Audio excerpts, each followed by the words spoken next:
Hello दोस्तों, स्वागत है आपका mysterious stories zone YouTube channel पर, जहां आपको सुनने को मिलती है डरावनी और रहस्यमयी कहानियां। अगर आप चैनल पर नए हैं तो इसे सब्सक्राइब जरूर कीजिए ताकि मैं आपके लिए ऐसी ही कहानियां लाता रहूं। और कमेंट में बताइए कि आपको किस तरह की कहानी सुनना पसंद है।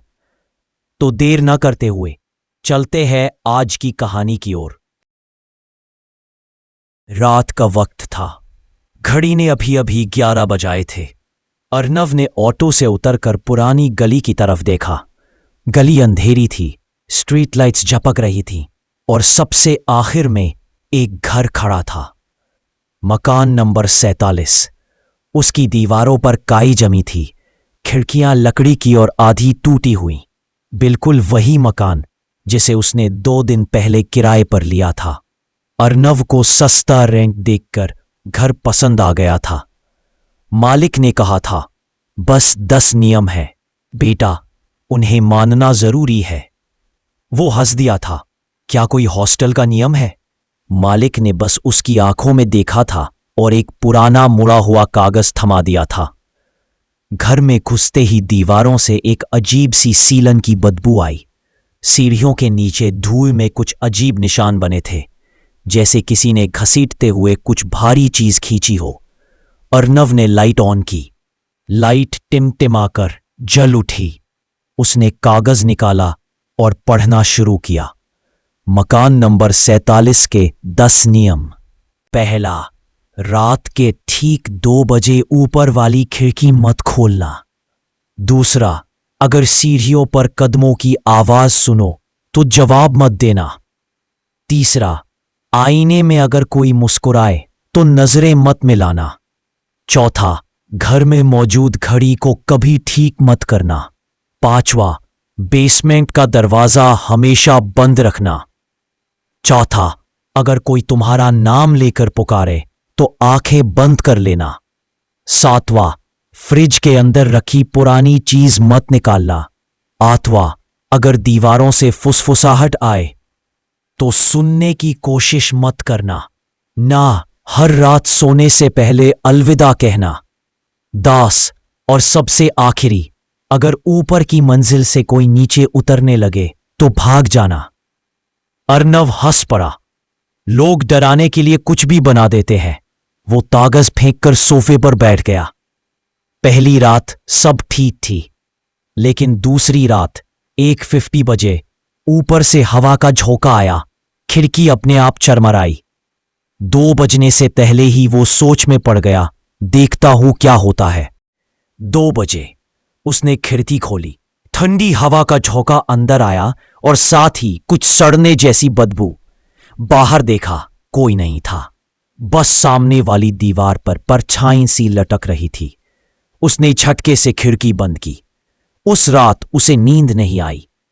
तीसरी रात वो सीढ़ियों से आ रही आवाज सुनता है, धीरे धीरे, टक टक टक। कौन है? उसने कहा। कोई जवाब नहीं। फिर एक फुसफुसाहट आई। अर्नव, उसका नाम। वो नीचे झांका, कोई नहीं था। पागलपन है, उसने खुद से कहा। वो वापस कमरे में चला गया, पर कमरे की दीवारों पर जैसे किसी ने उंगलियों से नाम लिखा था, अर्नव। अगले दिन उसने मालिक को कॉल किया। अंकल, ये घर में कुछ अजीब चीजें हो रही हैं। मालिक ने कहा, तुमने कोई नियम तो नहीं तोड़ा? अर्नव चुप हो गया। सब मानते रहो बेटा, वरना वो घर तुम्हें मान लेगा। लाइन कट गई। उस रात उसने आईने में देखा खुद को, लेकिन कुछ अलग। आईने में उसका चेहरा मुस्कुरा रहा था, जबकि असल में वो सीधा खड़ा था। उसके होंठ खुद ब खुद थरथराए। मुस्कुराना मत, उसे नियम याद आया। वो तुरंत पीछे हट गया। आईने में उसकी मुस्कान और चौड़ी हो गई और फिर वहां तीसरी आंख खुली। 5वां नियम, बेसमेंट का दरवाजा बंद रखना। लेकिन अगली सुबह दरवाजा खुला मिला। अंदर से ठंडी हवा आ रही थी। उसने झांक कर देखा, वहां पुराने खिलौनों का ढेर, टूटी घड़ी और दीवारों पर खरोंचे थीं। किसी ने नाखूनों से लिखा था, हम यहां हैं। उसने दरवाजा झटके से बंद किया और ताला लगा दिया। पर उस रात 12:15 पर वही ताला अपने आप खुल गया। धीरे धीरे क्लिक की आवाज आई। नीचे से सर्द सांसें ऊपर चढ़ने लगी।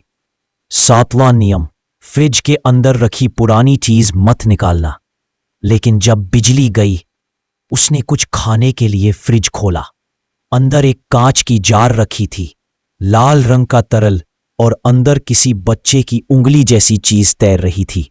उसने झटके से दरवाजा बंद किया, लेकिन पीछे से किसी ने कान में फुसफुसाया, तुमने हमें ढूंढ लिया। अब दीवारें हर रात बोलने लगी थीं। बहुत ढंग से गिरगिरा तूफान को अब बार बार खरा के मारा, और घड़ी 3 बजे रुकी हुई थी। उसमें अब 3 लोग खड़े थे, अर्नव जैसा दिखने वाले, लेकिन सड़े हुए चेहरे, बिना आंखों के। अगली सुबह उसने घर छोड़ने का फैसला किया। बाहर आया तो दरवाजे के ऊपर वही कागज टंगा था, लेकिन अब उसमें 11वां नियम जुड़ गया था।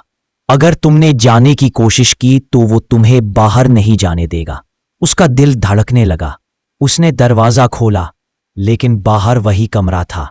फिर दरवाजा, वही कमरा। हर दरवाजे के पार वही दीवारें, वही सीलन, वही खिड़की। वो एक लूप में फंस गया था। रात का आखिरी नियम अब सामने था। ऊपर से कोई नीचे उतरने लगा। धीरे धीरे लकड़ी की सीढ़ियां चरमरा रही थी। हर कदम पर फुसफुसाहट गूंजती। नियम पूरे हुए। वो भागना चाहता था, लेकिन पैरों ने जवाब दे दिया। वो वहीं खड़ा रहा। सीढ़ियों से नीचे वो आया। वही चेहरा, वही शरीर, बस आंखें काली और मुस्कान सड़ी हुई। उस दूसरे अर्नव ने उसकी गर्दन पकड़ ली।